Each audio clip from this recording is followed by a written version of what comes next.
So, I've got my niece a sketchbook for her birthday and I want to do a picture in it, but I can't think what to draw. So, I went for a walk and it hit me. What did you do that for?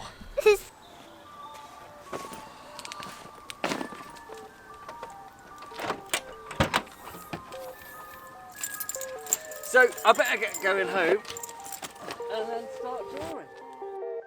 That'll teach you.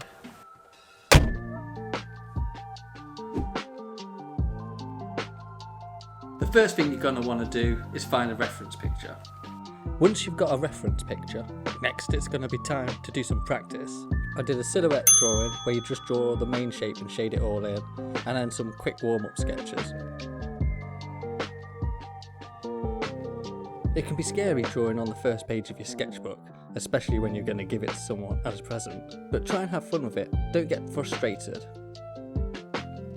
We're all at our own stage in learning, just be better than you were yesterday, and don't give up.